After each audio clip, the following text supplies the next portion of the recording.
Eggs. Boiled eggs. Coddled eggs. Fried eggs. Omelets. Onsen tamago.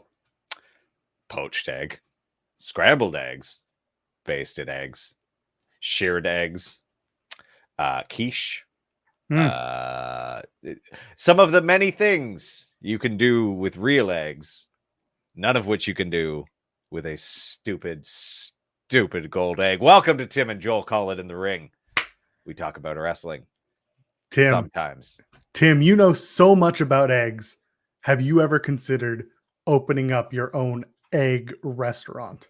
Profit margins on restaurants way too thin. Hell no. But after the first year, I hear that they can become profitable if you do the job right. The rent is too absurd here. No. Are you trying to say the rent is too damn high? The rent is too damn high. Well, let me tell you where the rent is not too damn high.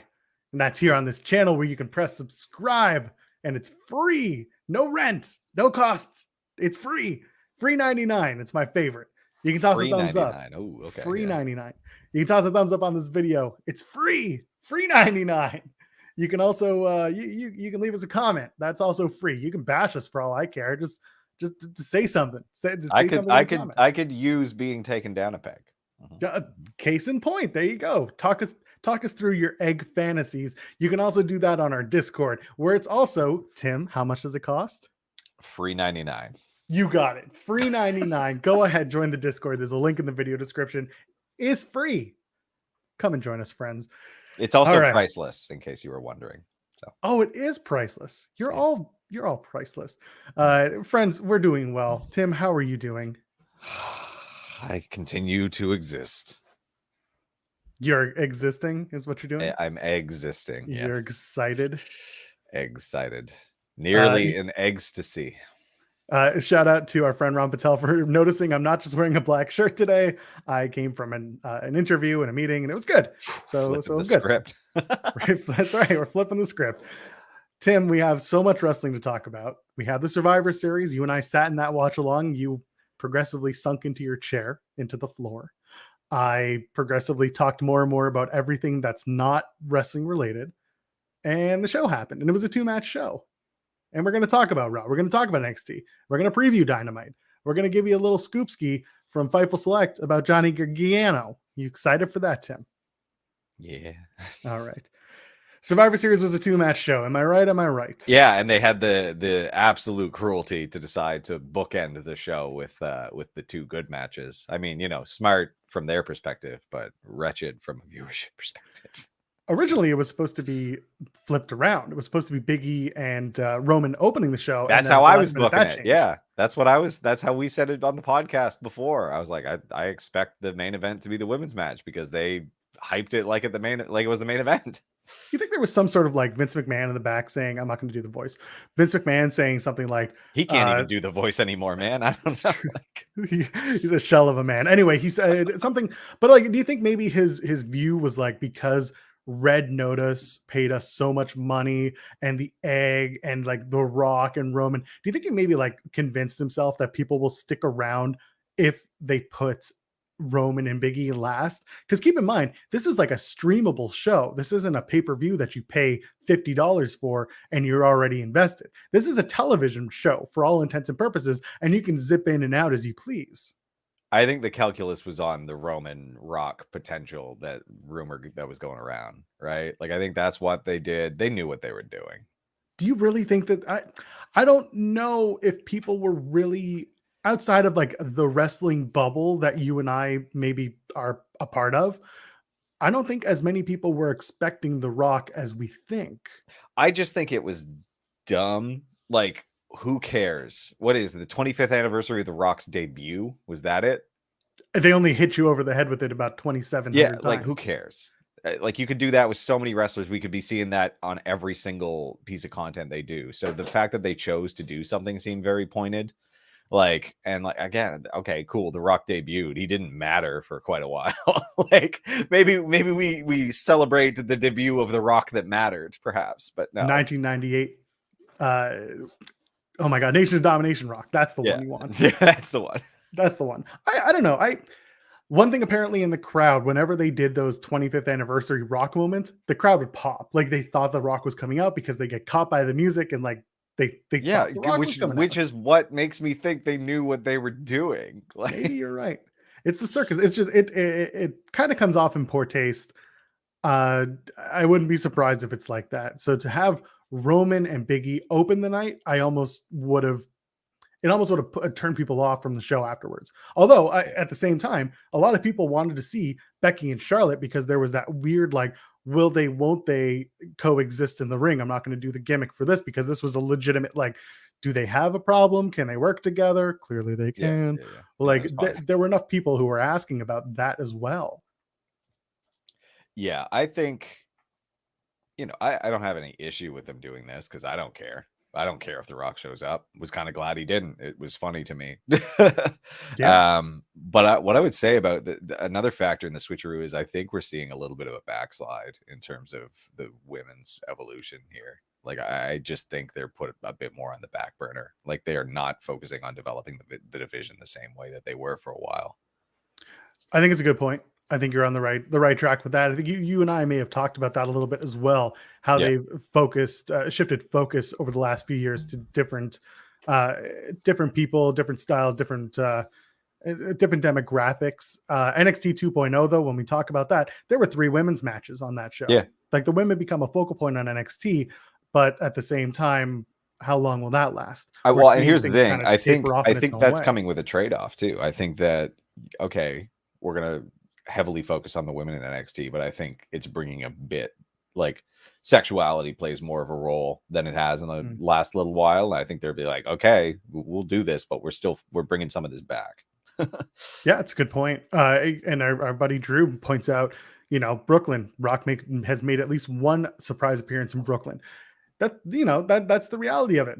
He could pop up anywhere at the same time. For all we know, he got stuck in traffic and said, "Forget it, I'm gone." Yeah. I'm not going to turn around. We're going back to the airport. Fly me back to Australia. Here's that egg. Do Yeah, with it what exactly. you will. And that's how we got Egg. the egg. So we get the egg. Vince McMahon says something along the lines of, No, no, no. "It's The a very first thing we get legal off the ring." show, the Yeah, very sorry. first thing that we get off the show is a 70-year-old billionaire amassing his employees to cheer for him on camera. A week after releases, which again, common fan probably don't recognize it, but for the fan who knows and the fan who keeps track and those who talk about it, look real bad. It was gross. I hated it, but whatever. It I also mean, immediately set the tone of what the fuck is happening tonight. every single time that man shows up now, it's to do something completely non sequitur and strange. Remember when fans came back in July, Where he were comes up, you? yeah, where the hell have you been? And it's like, so that seems to be the reaction. It's just, He I just don't. seems crazy. Like him tapping his fingers at the start seemed like odd. Like everything Yeah, about him seems wrong now. I can't. Carney Joseph in the chat saying the surprise was that The Rock won't be there. That's right. Surprise! The guy we invited to the show isn't going to be there. The guy that we based the entire show around isn't going to be there. I will say, I, like WWE not pulling some nostalgia act in this close to this close to Royal Rumble WrestleMania is more of the like that's more unexpected to me. And I did enjoy his absence more. I enjoyed the show just ending and The Rock not being there. Like the more they don't lean on nostalgia, the happier I am. don't watch Raw next week if you if you have a problem with the nostalgia thing. I'll leave They're it doing at that. another Legends night? What No, it's not Legends Night. Legends Night will come back in 2021, but the there will be a legend who comes back tomorrow night. An active legend. Not tomorrow, on Monday. Either way. Who? What? I'll tell you off the air. Okay, we'll It's see. not hard. So they open the show with Becky Lynch and Charlotte Flair. They had the pre-show match, which actually is important to think of because Shinsuke gets the win in a DQ, and he is the only other SmackDown wrestler to get a victory for SmackDown. Yep. Okay. Becky Lynch, Charlotte Flair, they tear the house down. They go nuts. They absolutely tear each other apart. They have a match that looks like they're having a fight. It's a good, real good barn burner. Yes. The finish. What did you think of that finish with the roll through, holding the ropes? What did you think? I think that makes sense to finish it this way. For Seems like these it was a two? For these It two, was made sense to me. it was polarizing though. There were people who were like, I don't like that. It's not a clean finish. I mean, in this one, I don't know. I don't think you're going to get a clean finish. You got, the daughter of Ric Flair and Becky Lynch, who they're trying to get over as a heel. And in this case, I think it makes a ton of sense. Like, I don't think it'd be as polarizing if people weren't just so like annoyed with WWE for non-finishes generally. And like, this is not a non-finish. Again, I'll keep saying, like, cheated pinfalls are still pinfalls. Like, they don't. That's a thing, and it's always been a thing, and it's not going away, and I don't care. Like, that's not the same as a DQ. Like, if she holds the ropes, doesn't matter to me. It doesn't mean they can still, like, that could be the end of a feud for them, right? Like, I'm fine with that. I'm fine with a cheat to win pinfall victory ending a feud. Doesn't matter.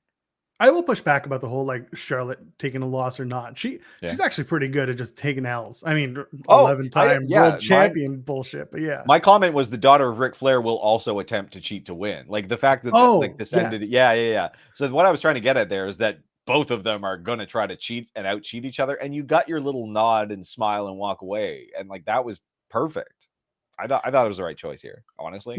Me too. You couldn't have Becky lose this. She's on a hot streak, but also I don't know if people understand, every single time Becky puts that title on the line or has a major match, that's how she wins the match. She grabs the rope, she rolls them up. And they did the same thing at Crown Jewel. They did the same thing at other title matches that Becky's been in.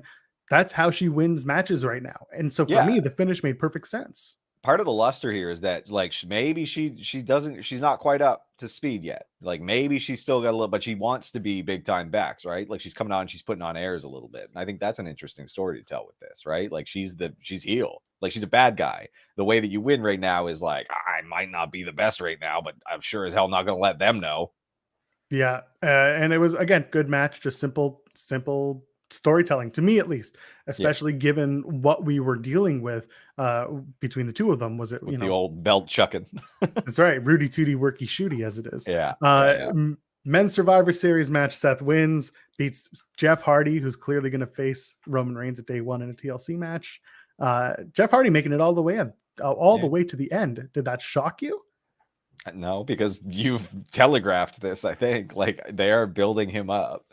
Like, the fact that he is on TV every week, whether or not it is necessary in any way, is telling that they're trying to put Jeff into a program, because like they keep doing pointless backstage segments with him, and it's because they want him on there and they want to build him up, and they think that this Survivor Series match is a good way to do that. They did the same thing with Bianca in the later match, right? By building her up with this, by rebuilding her with this, as if this is anything, but to them it is. The only other thing I can see them doing at day one is Woods and Roman. And that's because they're in Atlanta. That's Woods' hometown.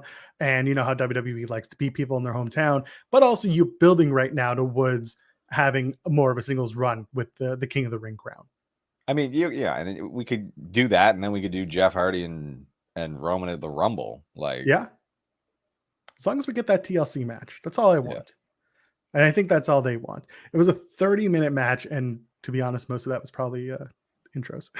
It's all kind of a blur to me. I appreciated Seth's recap on Raw. I'll say that much. Oh, we'll talk about that with Seth and Raw. I did. Speaking of appreciating, I appreciated that they gave one side a full entrance to the ring, and then the other team would get a ramp entrance, and then they'd all go to the ring with the last entrant. I like that. It cuts down on having like 20-minute entrances. It becomes like 15 minutes like that. Yeah, I'll give them that. That battle royal, the Pizza Hut battle royal, it was just silly fun. You don't like those tie-ins. I don't like ads so much. So to me, I hate event marketing specifically. Like, I hate what ads have come. Like, they can't just be, we sell this thing. Like, they've become this intrusive, all-consuming nonsense. So I don't care for it. It's not so much like the individual performances of it. It's just that this encourages the proliferation of this, and I'm sick of it. But anyway, I think that's where you and I are like very different, because I am in that background of synergy and event marketing and like trying to connect different things together. For me, like listen, was it fun? Yes. Did it make sense? No. It's Pizza Hut. Like they paid and they said, I don't care what you do, just put it on the show somehow. And they said, how about we put all the pizzas at ringside and then we huck them into the crowd at the end? Yeah. So the one thing that made it really worth it is having the Street Profits just winging pizza slices into the crowd. That shit can hurt if it hits you at 100 miles an hour. I don't want that. I don't want your air pizza. Like, that just feels like pain. Just like odds are licking at someone's your getting look, you ever ordered Pizza Hut? Odds are someone's getting the toppings and someone else is getting the dough. Like, and a few people getting the sauce along the way. Oh god, that's good. I haven't had Pizza Hut in so long. I think the last time I had it, I had their pasta. It wasn't Oh, bad. it's good. It's greasy as hell. I love it. Usos and Arcade Bro. This is the one that I telegraphed the finish for. As we were watching live, I said Riddle's doing all the work, and it's all building up to have Randy tag in, hidden RKO 1, 2, 3. And what does it happen? Bam! Out of nowhere, RKO 1, 2, 3. Sure, that's the match was fine. I didn't hate the match. It was just there. Yeah, I mean the subs of the bloodline continue to be losers, and RK Bro continues on the upswing, and good, rightfully so. They're doing good work. Yeah. It's beautiful that Tim doesn't like corporations, corporate incorporations. It's just so much. It's just ever present. And again, like I think people just lost this battle. I think there's a lot of pushback for this in the late 90s, early 2000s, and then everyone just gave up, and now Zoomers just it's who they are. Their identity has become shoes and brands and whatever. But anyway. Yeah, you're not wrong. And we've talked about this extensively on the show, and I'm sure we're going to talk about it more and more as time goes on, because Red Notice paid a lot of money to have this show promoted. And here comes the egg. The egg. It's $100 million Cleopatra egg. I don't know what a Cleopatra egg is. It's just a big stupid egg. A big gaudy egg. It's part of the movie. Yeah. Now, is that a real thing? Cleopatra egg? I'm going to let you Google that because I have not seen the movie. The most time I've spent on Netflix. All right, Men's Health has done the digging on this, so let's check it out. I trust none of this. Anyway, while you're looking at that, Vince says someone stole the egg, calls them thieves, and then says every superstar from Raw and SmackDown has to be at Raw. So the brand split is going swimmingly, is what I'm getting out of this. Yeah, clearly that they're so willing to amalgamate. And they put Natty and Tamina back together again for no reason, for one night only. One night only. Good for Except them. that it seemed that they were setting up a 6-woman tag. It's a 6-woman trios title. We got to get ahead of that Tony Khan. Anyway. Dewdrop continues to have festive music. Oh, man. Anyway, Cleopatra eggs are fake. Good. So is this entire $100 million egg story. Yeah. Team Raw versus SmackDown Women's Survivor Series match. The crowd was not into it.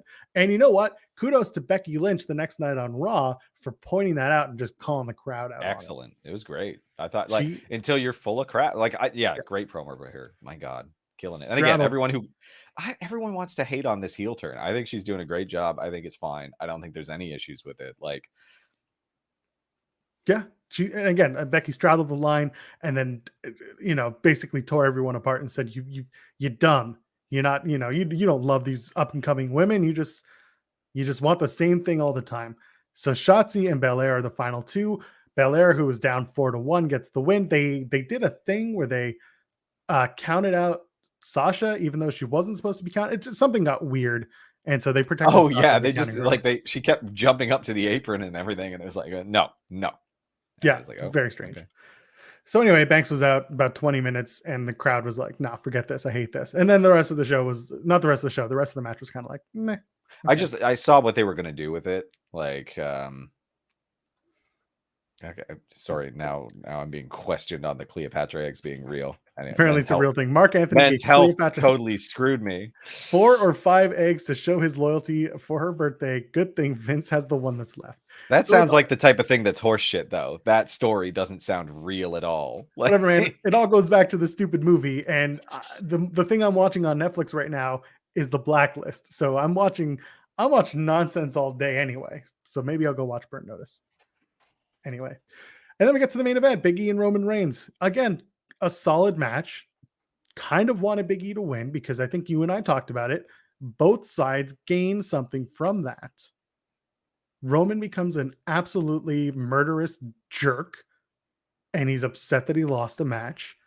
And it wasn't a title match, so he doesn't lose the title, but it shows a crack in the foundation of the bloodline. And then Big E says, I pinned the Universal Champion. And it elevates Big E that much more because we're probably going to get Big E and Goldberg at Royal Rumble. Hey, that's a match he wants, by the way. I know. I don't care what he wants. I want what I want. That's fair. I'm not Big E. Well, that's what you get. You get what you get, I suppose. Yeah, so the match was good. It was like a 20-minute main event match, which some people have been talking about Big E needing to up that game to be able to do those 30-minute matches. But I don't think WWE really cares much about doing a 30-minute main event as long as the right things are there. The right beats are in the match. You have anything to add to that? That match was good. I got nothing on that. I'm focused on the egg. Stop. Well, okay, fine. Let's talk about the egg because which is honestly, that was the biggest, most interesting takeaway from Survivor Series, which is horrible. Like that's such a horrible thing. So let's talk about the egg. Next night, Vince McMahon's sitting at his desk and he's like, "Find the egg." Opens the show. Find your egg, or Sonya and Adam, you're fired. Yeah. So they're like, honestly, no, if don't this fire was us. just a vehicle to drop both of them, like from this position, I would have been Imagine. totally fine with all of it. And again, talk about tone deafness, at least for those who are in the know. Vince McMahon being like, I'm going to fire you after I just fired all these people last week going into a pay-per-view. That stuff was kind of like, all right, you really didn't have to go that route. But again, Vince McMahon and co. don't put much stock into people like us who sit on the internet and talk about the product. I understand rightfully so. I understand why. I don't necessarily agree with it all the time, but I understand why. Regardless, he says, whoever brings it this $100 million egg, whoever brings it back gets a WWE title shot. Tim, I would keep that fucking egg and I would go across the world with it. Thank you. I was just like, wait, $100 million or that stupid, ugly title? No, goodbye. My wrestling career is over. I'll go start my own small indie promotion somewhere far away from Vince. Buddy, I am going to start a fight club where I don't have to do any of the fighting, but I get all the profits. Exactly. I ain't going to wrestle for the prestige of more matches. No, bump that. I ain't going to spend more time going to media. It's the benefit of good work begets more work. Thank you. No, thank you. I'll take my $100 million and leave, please. It's so ridiculous. So yeah, so that's the whole thing. And of course, it all circles back at the end of the night to Austin Theory. And of course, Sami Zayn in between. So here's the thing. I know a lot of people are talking about, Sami Zayn probably going to be out the door when his contract ends. I think a lot of people need to put stock in the fact that Sami is loving playing this character. He doesn't have to wrestle every week. He does, but he doesn't have to wrestle with this character every week on TV. And clearly Vince McMahon loves this Sami Zayn. Like, not just the character, but like he likes Rami. He likes the guy. Yeah. It'll be up to Sami at the end of the day, but I don't think he's disgruntled in the role that he's playing. No, screw it. Getting paid on TV pretty much every week. So Sami's like, I know who did it. I know who did this. And Vince is like, I don't believe you. And he's like, I'll prove it. And he says, do it or you're fired. Okay. So he brings in Austin Theory. And Austin Theory is like, hey, I'm sorry. I freaked out. I want to take a selfie with the egg. Please don't fire me. And Vince is like, I like your moxie. You get the title shot. And Sami's like, what is this? What the garbage is that? What the fuck? And yeah, so there's an arch narrative here that's not so good. Enlighten me. Austin Theory just isn't so very good at yeah. He's not waiting for consent. He's not asking permission. Someone's got to take his phone away from him. He's failing upwards, in case you haven't noticed. Austin Theory's phone gets him in trouble, but also seems to get him jobs. So here we are.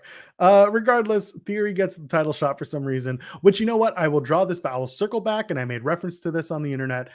They did that thing a couple of weeks ago where Theory came out randomly before KO and Seth had a match. Big E was at ringside. He came out and he wanted to take a selfie with Big E, and Big E swatted the phone out of his hand. They You were try to warned, connect people. it. They try to connect it. I give them a little bit of that, A but little bit, little that. otherwise, it was fine. Yeah, like Drew was saying, I don't see Sammy leaving. He's happy there. Yeah.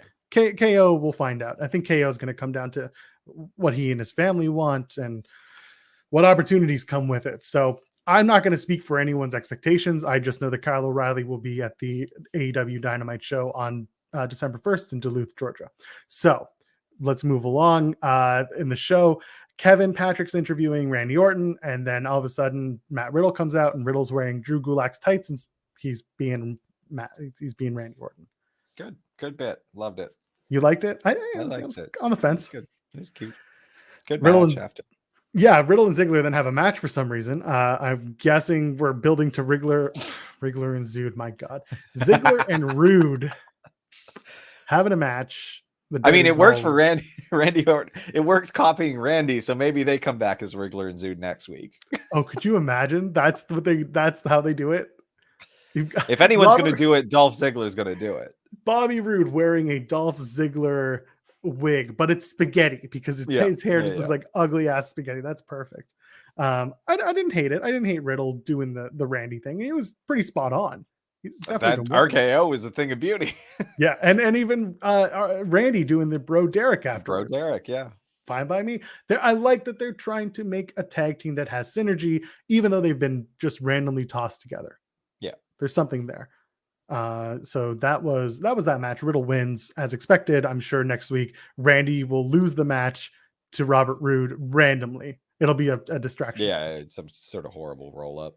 Yeah, exactly. They're tearing apart the stuff backstage. Don't care. Becky comes out. We talked about the Becky promo. It was great. So good. Very later, good. Love it. Later on, they do the interview with Liv Morgan.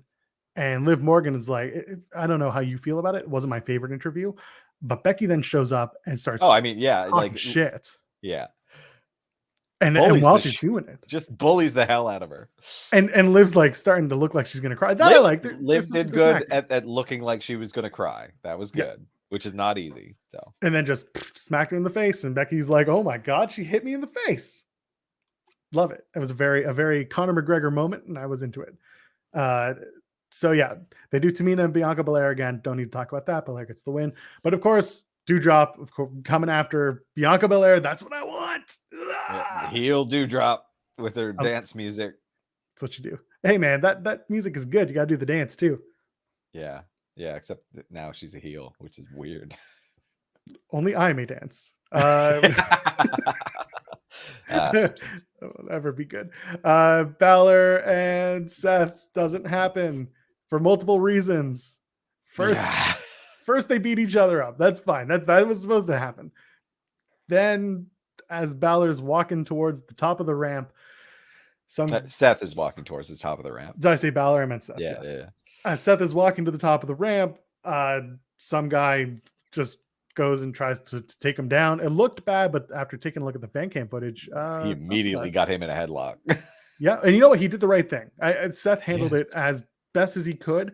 He neutralized him. He passed him off to the security and to the agents who were right there, ready to go. They picked up the fan. They escorted him out right into NYPD hands, and that guy's gonna have, he's gonna be handled. Apparently, this whole situation was a catfish. Saw that. Depressing. It is. I think it's really shitty that. For two sides. One, that this person got catfish, that someone did that to somebody, and two, I don't want to go into like a mental health thing or not, because that's not for me to say. I don't know the person. I don't know what they're up to or are up against, but that person shouldn't have crossed the barricade. No. And the venue should have had someone stationed in that section. It's a blind spot. I think someone had pointed out that when Bret Hart was attacked, quote unquote, during the Hall of Fame, it was at the Barclays Center, and the guy ran in from the exact same spot. So that area clearly needs better containment. It's if that's the case, yeah, that's pretty damning. So strange. It just. You don't do that. I don't need to tell anybody in this chat, but if you're listening and you don't frequent wrestling shows, Do not cross the barricade. Do not get in the ring unless you're invited as a planned event. Don't step to wrestlers. Don't threaten them. It's entertainment. Like, look, I hopefully no one out, like, hope, I don't know. There's so many people who are falling for scams and things like that. Don't talk to wrestlers. Just leave them the hell alone. Like, if a millionaire is asking you for money, yeah, but don't give them the money. They're not gonna. It doesn't end well. Yeah. I feel, like I said, I feel bad for the person who got scammed. I think the scammer is a piece of garbage human for enabling this and doing those things. There's no shortage, so yeah, it was just a bad look all around. And hopefully everyone is okay. Becky even came out to the top of the ramp. Like, everything was off camera, but you could see Becky comes out, Michael P.S. Hayes comes out, and I think the funniest meme that's come from that is like just this outline of P.S. Hayes, but you see the giant fanny pack that he always carries. It's very, like, it's prevalent in this like blurry shot of PSAs. That's my favorite part of this whole thing. It's ridiculous. Yeah, my God. Don't need to talk about the egg anymore. I think we made it through the egg. Did you watch Street Profits and AJ Styles and Omos? Did you watch the match? Loosely. Okay, I don't want to talk about it either. They did. The ending. Yeah, the ending was like, oh, okay. What I do want to talk about is how I told everybody that Nikki Ash and Rhea Ripley would drop the tag titles at 7 o'clock before Raw went on the air. When they announced the match, listen, the women's tag titles have the same trope every single time. And I need everyone to understand that, because when they did last week's 50-50 booking with the singles matches, that was the exact same thing that they did with Natty and Tamina when Nikki Ash and Rhea Ripley were going for the titles. It's the same story. And they don't know, they don't care. So it just happens.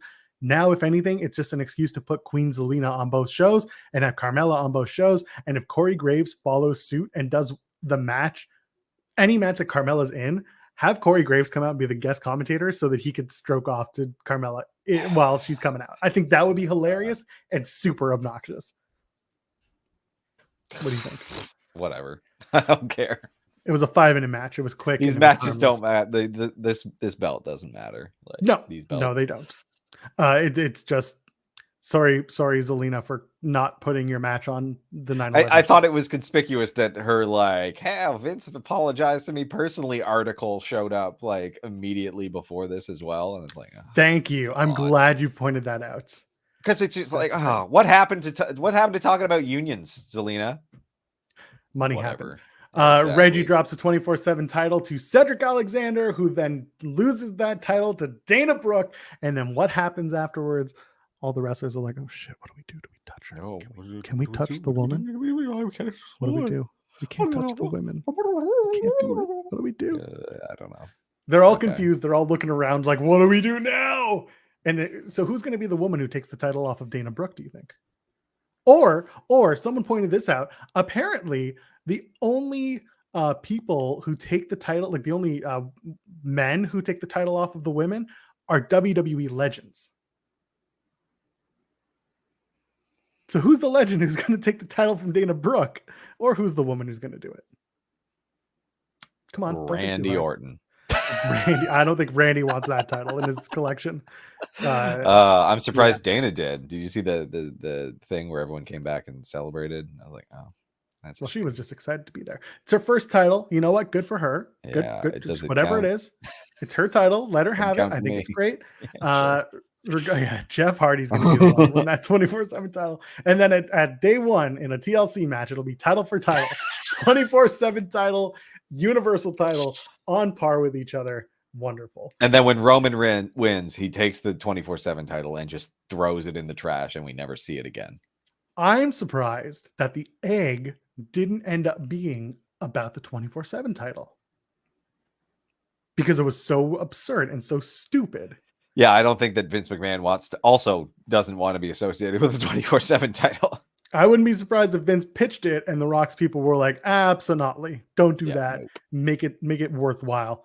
Yeah, because regardless, 24/7 title goes to Dana Brooke. She'll hold it for a little bit. We'll see. I mean, she definitely gave a promo afterwards, and that's all I'll say about that. Yep.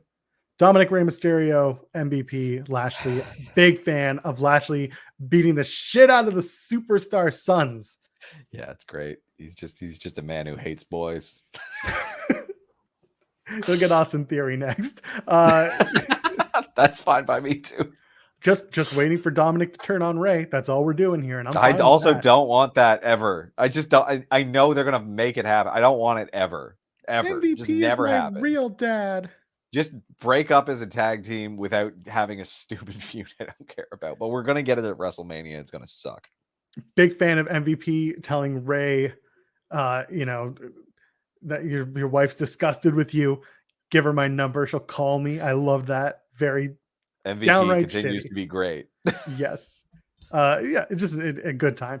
Damian Priest does his open challenge. I don't think there was much to add to that. He ends up getting Commander Aziz and Apollo Crews, and they're like, "We don't want this title match." Like, what are you doing here? So Sami Zayn Just takes reminding it. you we're here. Pretty much. Listen, they did it once. They'll play to it again.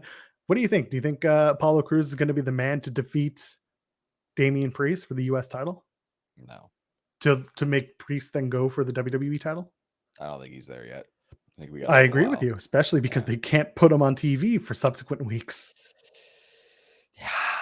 Sami Zayn from Smackdown comes out and says, "I want that title." And I say, I want Sami Zayn to win that title. You know why? Because if Sami Zayn and KO could have a bunch of banger matches before KO maybe leaves, you elevate the title, you elevate Sami, and KO goes under on the way out. Pretty fine by me. Good stuff. Oh yeah, here's a good one for Dom and Ray. Royal Rumble heel turn, toss Daddy over the top rope. Daddy's tiny. He is. Yeah, you're bigger than him. You're not bigger than anyone else, but you're bigger than him. That's right. If you can't do it, you'll get it that way. I like that idea. So why not? It's Sami Zayn loses the match. Priest gets all upset and pissy and beats the shit out of Sami. I'm glad that they didn't turn it into a DQ finish. I was worried that they were going to keep doing that, and that just devalues Damian Priest. Yeah, because it's the duality of man. No man is ever truly good. I also just realized Damian / Priest. I didn't catch on to that because they didn't. This wasn't his stupid identity until now. This is what but it's Damian, the devil, and then Priest, holy saintly man. Stupid. Biggie defeats Austin Theory, not without a couple of distractions, but good match. Enjoyed it. Yeah, why is KO in this? You think they're giving him a triple threat just as some alms? Like, I mean, listen, you could do a triple threat with Biggie and Seth and KO. At the same time, Seth's got the title match, the contract. exactly. So he gets a one-on-one match. I think a lot of people need to understand he gets a one-on-one match. You can't just make a triple threat and then say that's a contracted match. I'd be howling at the moon if that happened. It's bad. But they did, yeah. But didn't they do that with Edge not that long ago? And then they're like, oh, well, I still deserve a one-on-one, and then Edge got the one-on-one. Yeah, and then they did it. So I'm saying they'll do both. Yeah. They will do both. And it's a way to get through the holidays. I wouldn't be surprised if they do the triple threat and then have the one-on-one match at day one. Yeah. Then Goldberg comes out after Biggie wins versus Seth Rollins and says, I get you with the Rumble. The next night on Raw. You're next. And yeah, Dan's bringing up that Seth did not bring out the contract this week. I think they want you to forget about the contract while they set up the triple threat. And then when Seth loses the triple threat, he'll bring out the contract again and say, I want you at the pay-per-view. And that's fine by me. That gets you there. Yeah. That was Raw. I mean, it ends with everyone attacking everyone and staring at everyone. But stare at us while you're here. Toss a thumbs up on the video, would you? Maybe leave a comment. Good or bad, I don't care. Just talk about it. And tell your friends about us. Share us on your socials. Why not? And subscribe to the channel if you're here, because we love having you in our community, including our Discord, where there's a link in the video description. Tim, it's free. Free 99. Free 99. You ready to talk about NXT? Yeah. Raw was okay. I enjoyed it a lot. NXT was good. Enjoyed it. Grayson Waller talks over the open. Fun. I loved it. He's just like, no, forget it. The Rock, John Cena, Roman Reigns, and Grayson Waller. And I'm like, this is good. I like this. I want him to do this. And then out comes Tommaso Ciampa. They have a wonderful match. I think it showcased both men perfectly. Yeah. Big time. Great Waller start. spent most of the match doing things that Ciampa couldn't counter. And he made himself look good. And then eventually Ciampa, being the veteran, realized what Waller was doing, countered it, tossed him into the ropes, hit the Willer's bell, then did the fairy tale ending, and 1, 2, 3. Both men elevated by this match. Very good. Very good. Big fan of that. And it was a hot This set up an excellent through thread, which yes, it did. You're really absolutely right. kudos on this. This was one of their better things. I had a promo with LA Knight, where Knight suggested, it's not a good time. It's not about safe spaces and microaggressions, and it's creepy. That was an excellent promo, by the way. I really enjoyed it. Like, thank you. I worked really I hard love on it. Well, LA Knight, not Okay, you. You continue to exist and straddle. You're like a Disney villain in the uncomfortable like queer coding that isn't really, it's kind of offensive. I'm sorry, what? When okay, so you know how a lot of Disney villains are like kind of sort of gay? Yes. Yeah. And he like put his head on, like when Harlan put his hand on him and he like nuzzled him a little bit. Didn't love that. Loved him a little. Fair. Okay. It's questionable. Again, this is you know what? It's fine. It's fine so far. It has the potential to be very awful, but it's okay so far. They do toxic attraction in the back. They're being asked questions, and they walk into the frame with Dakota Kai. Kai's like, "Yeah, I guess I'm with you." I love it. It's just like, "Yeah, sure, okay." And then they walk through, and this is my favorite part. They're just like, "Oh, it looks like somebody's rage room." And I was like, "What in the what?" Candy Ray's entire like character now is rage room enthusiast, and it's been that way so since dumb. they debuted her. Like if you saw a bunch of trash all over the place, you wouldn't think it looks like someone's rage room. Like who thinks about rage rooms that frequently? They're not even that popular of a thing. Like I have some friends who have done it and they think it's great, and I would try it. Have you tried one? Yeah, I don't like how limited I am in my options. I'm sorry, you're gonna have to elaborate because again, I've never been to the one. ability for me to sue people if I get hurt really restricts how much a business can let me let loose in a rage room, and I don't appreciate that because I've just smashed things without. Equipment. Yeah, I don't want to wear the protective equipment, but they make you, and like you can only smash so many things. They won't let you smash, and there's no fire. You can't use fire, so. I'm glad you can't use fire. That would be awful and also kind of great. I give you that. Anyway, just do it. Just go out into the. See, I'm not from the deep city, so like, if I want to smash stuff without any with impunity, like, don't really need to pay someone anyway. Y'all, if you've been in a rage room, tell me about it, would you? I want to hear more about it. Cameron Grimes comes out and he didn't come out with super short hair and a shaved face. I like it. I loved the way he looked. So he got a nice haircut and he's like, sure. And then it was a setup for a hair versus hair match, and I appreciate that because it wasn't like, and he explained why he looked like a bum. Here's the problem with that, Tim. What? I don't want to see either man lose their hair. Which is actually perfect. Yeah. I like Cameron Grimes. I like the way that he looks right now. I think he looks like Keanu Reeves and the Crow all together at one. And I like that. And then Duke Hudson looks good the way he is. But what do? You put some hair on him afterwards? What do you do? That's the thing. Duke Hudson can have his head shaved and grows back real quick. Not a big deal. I guess so. This is a great setup. This is a great build. Like, yeah. I was happy with it. Gutless and nutless. Yeah. And so they're doing hair versus hair at War Games. I love it. I love that Hudson then pulls out the hair in the plastic bag and he's just like, I'm going to get more of this. It's good stuff. Fill my hair bag. Casey Squared take on Indy Hartwell and Persia Parada. Indy Hartwell is super heartbroken because, no pun intended, because her husband is out of action and she's got the ring. Heartbroken, hand broken. Casey Square win the match, which I expect again because we're trying to build Casey Squared and Indy Hartwell is clearly not paying attention. It's distracted. Did you see the promo for Tiffany Stratton? Yes. Okay. Tell me your thoughts and I'll tell you mine. Good character. You're excited for the mean girl tennis serving star? Yeah. I mean, I can't off the top of my head think of anyone who this is like a boring repetition of. So I like that, rich daddy's girl, good at tennis. Like a mean Barbie. I'm into it. I have a theory. And that is the daddy that she's talking about is not actually her father. And it's her sugar daddy. Even better. if you want to take it to that level, because again, NXT is high school, and it could be that daddy is daddy, but it also could be that daddy is daddy.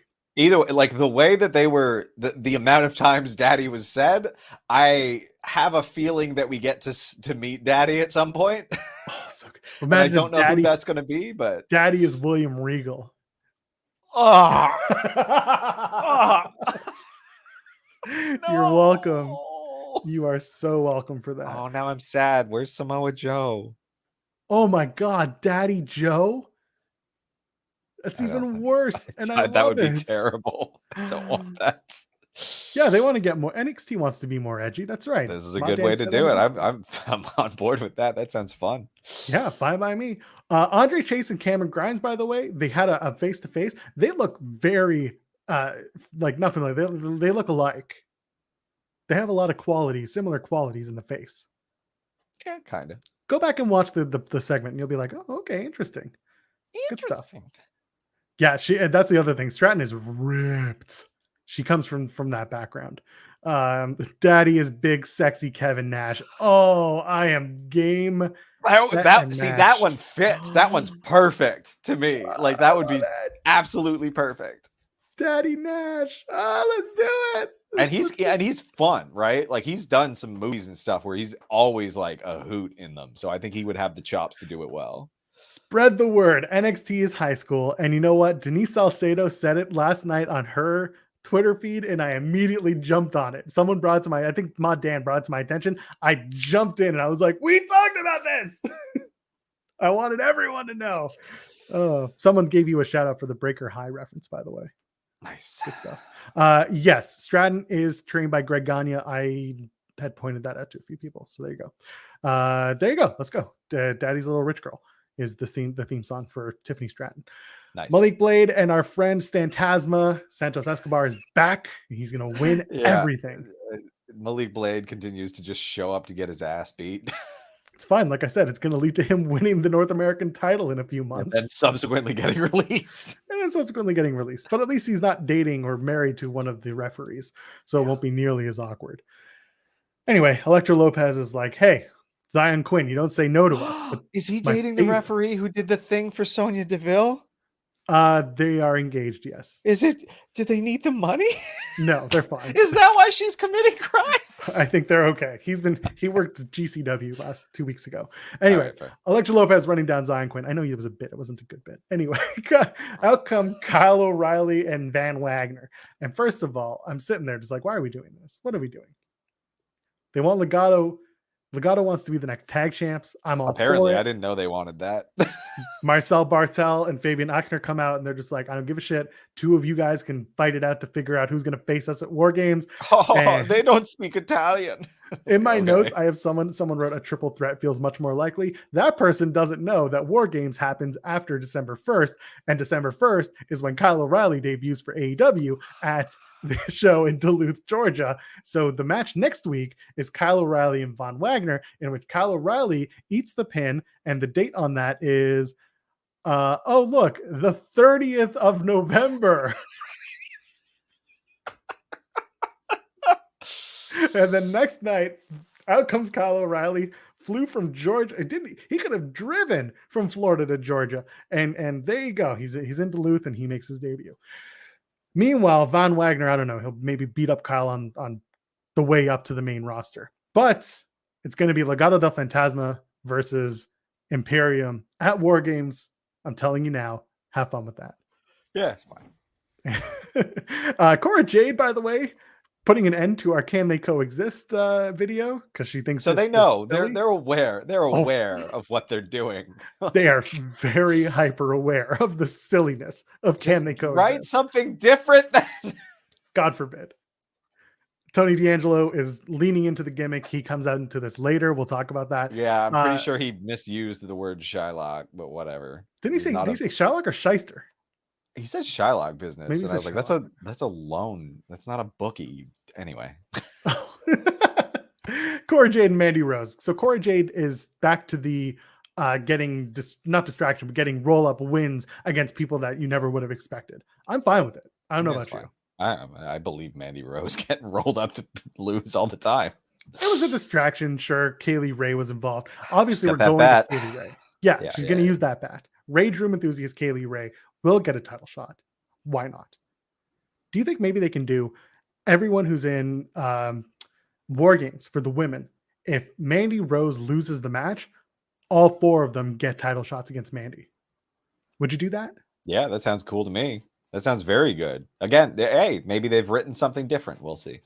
Maybe, or at least have the other members of Toxic Attraction also have title shots, taken from or given to the opposite end. You know what I'm trying to say? Because Yeah, there are others. Yeah. did he Anyway, say Shyster? I could have maybe he said swore he said Shyster. Shylock. I think he said Shyster, Okay, which is more of maybe I'm a wrong. Jewish thing. Well, Anyway. both are, but anyway. Oh yeah, Shylock's a little more on the nose. Whatever. Shyster's a Yiddish thing. Yeah. Either way, not important. He did say hash. I don't know. Probably. Anyway. Joe Gacy does his thing. Again, Joe Gacy's the best. Can't say a bad thing about Joe Gacy.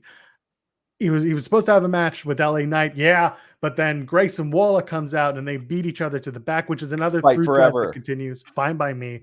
Bivens comes out with Diamond Mine, and I love this. Joe Gacy, after Roderick Strong spent 2 weeks taking down the 305 guys, Gacy's like, "Now forget your title being all 205 cruiserweight BS. That's weightist, weight classist." I couldn't think of a word. Fat phobic. It's fat phobic. That's right. Joe, and I'm not a big guy. Well, I am a big guy. Joe Gacy is also, a pretty well-sized guy. He's not 205. That's for sure. No, he's not. So he says, "Clear the weight limits. Give me the title shot." And Roderick Strong says, "Yes." Roddy Strong and Joe Gacy at War Games, big fan. But what I love even more than that is when Bivens is like gonna sick the Creed brothers on Gacy. Harlan comes out. Harlan, who's still learning his forward roll, and he puts his hand on my shoulder and he says, "Fear not, for I am with you." And then Bivens is like, "Nah, maybe not." So they back off. Fine by me. I think they could have taken them, but that's fine. MSK can afford a vehicle. Good for them. They're going 7 miles an hour. Apparently. Pretty much how that segment felt to me. I like MSK. This just wasn't my favorite. Yeah, it's fine. And then weed's legal in most places, so I don't know what they got in that thing. They doing heroin now? Maybe. Ooh, the MSK. The M stands for Merowin. It's honestly probably anabolic steroids. Anyway. Oh boy. Ivy Nile beats Ulyssa Leon, who's an enhancement for all intents and purposes. All I want is her gimmick that she's a belly dancer. She was just Ulyssa? like doing. I don't know. Maybe. Yeah, I don't know. Ivy Nile being the pit bull of the bulldog of the group. I want her to start using a bulldog choke as her finish. I think that'd be good. Yeah. Nice. That'd be very Solo Sikoa. it was really good. Yeah. Actually, the push-ups and crunches bit. I think that's a good signature. So thing. good. Like that's a really good stamp on your brand. There's money in that. I like that. Ivy Nile does in fact rule. I think there's something in there. There's just something in there. Tons of potential. I don't know. Yeah, well, we'll see how she is on the mic, but tons of potential there. Solo Sikoa, I like the idea that he says he dropped the bloodline reference. I still like the idea that Solo could show up to the main roster, beat the shit out of the bloodline, and be like, "I'm taking you all out because you left me down here to rot." It's a nice back pocket to have, and like he's already great. So let's do that. I don't really have much to say about Brooks Jensen and Briggs versus Grizzled Young Vets. Just a simple. I'm sad that the Grizzled Young Vets are now pickpockets. I don't see weird. where that came from. Yeah, time for Grizzled Young Vets to move up or move on, as they say. Yeah. I think it's just time. Again, it's just they're a tag team. Like, package doesn't work here for some reason. Next week, because we need ladder matches, it's going to be Kaylee Ray, Dakota Kai, War Games advantage. Fine by me. It'll be a good match. Yeah, a lot of fun. Totally. Who do you think wins that between Ray and Kai? I think Ray needs it.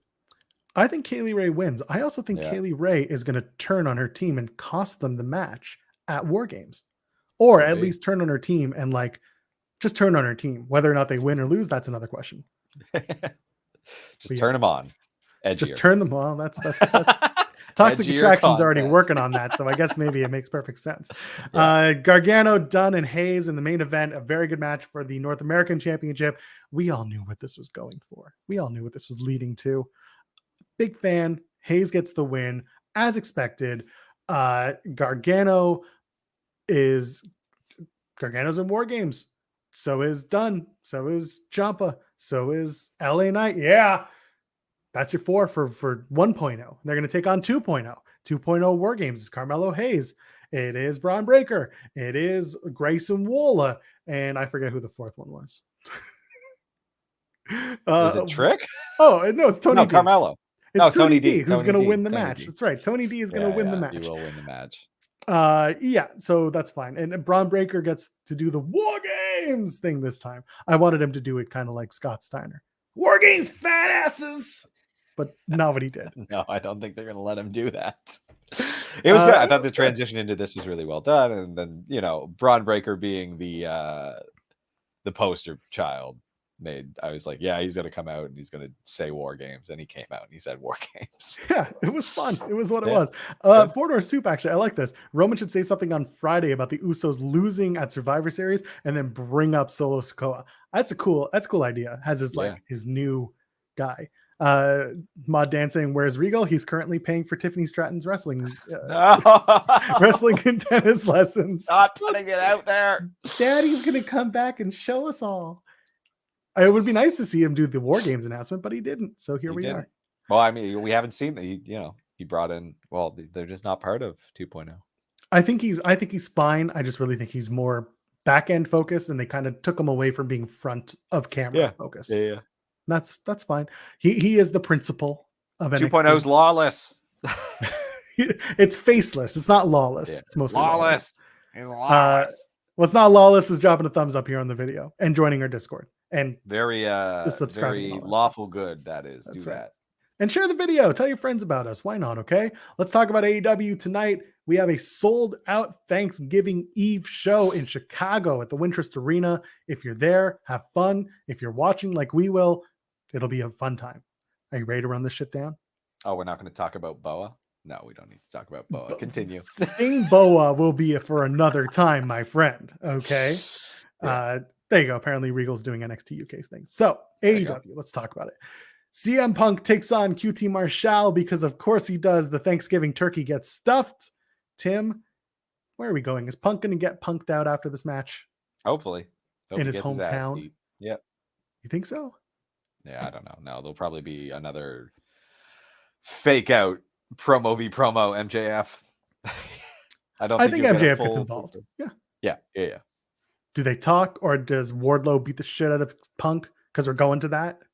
Yeah, I don't know that we're not going to get them talking tonight properly. Not fully. Like you might get a few words, but nothing. They're building anticipation. They're going to do Punk and Spears probably next week or in a couple of weeks. And then at Winter is Coming, they'll do Punk and Wardlow. And then at Revolution, they'll do Punk and MJF, right? Yeah, so we gotta smear this out for sure. That works for me.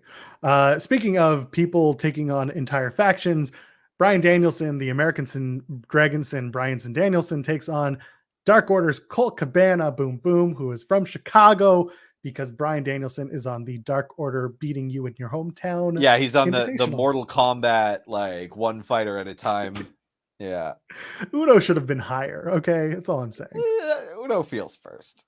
Either way, next week they're in Georgia. Like I said, Kyle O'Reilly makes his debut and Bryan will take on the Dark Order's Allen Angels number 5. That's a long name to say. Yeah. Too many. And then after that, they're in Long Island. So he'll probably take on Johnny Hungy.